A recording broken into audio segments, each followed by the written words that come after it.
About 400 years before Jesus, there was a Greek philosopher and scientist by the name of Aristotle. And today, Aristotle is well known for many things, including one of my favorite quotes, where he said, "We are what we repeatedly do. Excellence, then, is not an act, but a habit." And that's such a great quote. It's actually so good. I wish it was a Doug Fields quote. And when I'm teaching students, I tell them that I've always said excellence is not an act, but a habit. No, just kidding. But it's actually a really good quote when talking about spiritual disciplines and helping teenagers develop spiritual habits. But that's for another training. In this specific training, I want to highlight Aristotle's 3 key questions that he identified as essential if you're going to be an effective communicator. And I want to look at those 3 questions and move from being a speaker or communicator on stage to being off stage and face-to-face in front of a teenager. Because as youth workers, we don't disciple teenagers from the stage, we disciple them up close. And that's what you have said yes to getting close to teenagers as a mentor or a small group leader or a discipler. And these 3 questions will help you become more effective in what you do with teenagers. The 3 Aristotle questions revolved around these 3 words: ethos, pathos, and logos. Ethos, this is where we get the word ethical, and it initiates the primary question: are you ethical, or specifically, are you trustworthy?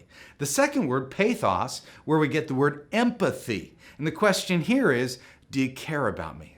And finally, the third word, logos, is where we derive the word logic from. And the question connected to this is, do you know what you're talking about? Are you logical? And as a speaker or a teacher, these are really important questions. Actually, they're brilliant questions. And we need to consider them when preparing a message for a group because your audience is asking those questions of a communicator. But I want to explore how these questions can help you care for and counsel teenagers on more of a one-to-one basis. And I want you to imagine that a teenager is asking these 3 questions of you as their mentor or their small group leader. They're asking, can I trust you? That's a fair question about trust. They're saying, are you an ethical person? Are you honest? Are you worthy of their faith in you? Because students are looking for safe people.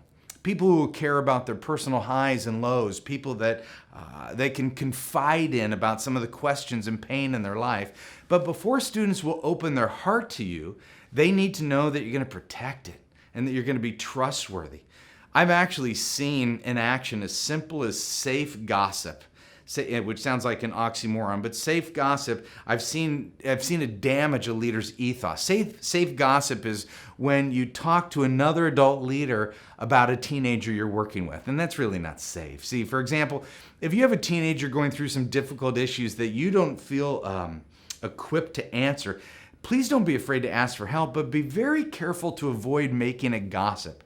See, you can seek wisdom and advice for a situation without giving away the student's personal information. See, you don't have to say something like, hey, Jerome has a question about gender identity. Well, one, that's gossip. It's violating Jerome's trust. It's just as easy to say, hey, there's a student that I've been talking to recently who's got some big questions that I'm struggling to answer. And one of these questions revolves around gender identity, and I'm at a total loss for what my next steps should be. See, that's a better approach because it protects Jerome's anonymity and it protects your integrity at the same time. And it's essential that you be wise about whom you share information with and when you share that information. Also, under this big idea of being trustworthy, I would encourage you to not bite on a teenager's request when he or she says something like this. Hey, I want to tell you something, but I need you to promise me you're not going to tell anyone. Now, you may already know this, but please don't make that promise. See, as a caring adult, you can't legally make that promise. And what you want to do is you want to communicate to the students that they can share anything with you, but you can never promise in advance that you won't repeat what you hear, because a premature promise to keep something private can cause you to choose between losing a student's trust and getting the student the help they need.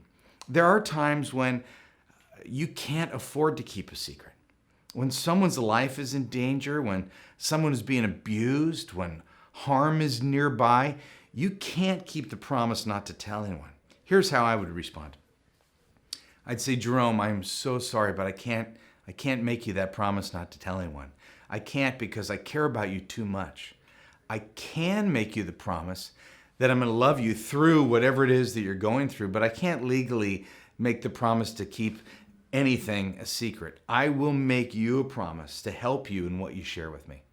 See, this is a little bit of an aside, but you may want to have a plan in place with your youth leaders. If a teenager ever confides in you about abuse or extreme crisis situation or suicide or harm to other students or harm to a family member, be sure to get familiar with your county's emergency child protection procedures so you know what your legal responsibilities are going to be. Then when situations like that arise, you're going to know the right procedures and you're going to be able to properly inform students and families. And in the midst of all of this, you're going to maintain your trust as well as the trust with other students who are eventually going to hear about it. So this is a really big question, and why I'm spending most of the time on this one is, can I trust you? Big question.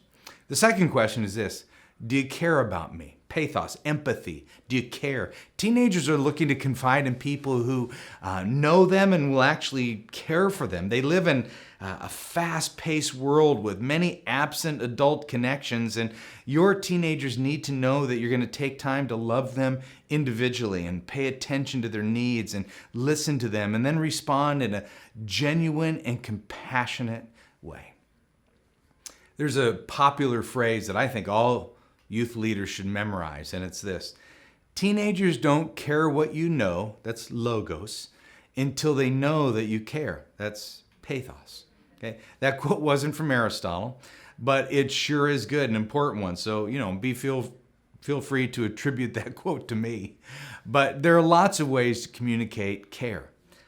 Being consistent, showing up every week, asking personal questions, listening to their answers, following up on conversations, praying for them, encouraging them, you actually signing up for another year as a leader in youth ministry, pointing them to Jesus. I mean, there's so many ways that you can show that you care. And caring for another human who happens to be a teenager is complex.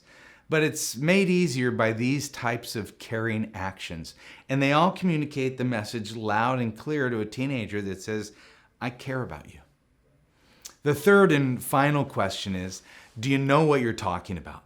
And because of the nature of being a mentor or a small group leader, it's important that you know and understand some of the different issues facing teenagers. Now, at Download Youth Ministry, we've got several short, helpful training videos that can help you in this area. But the point I want to make here is that you want to understand logos, learn.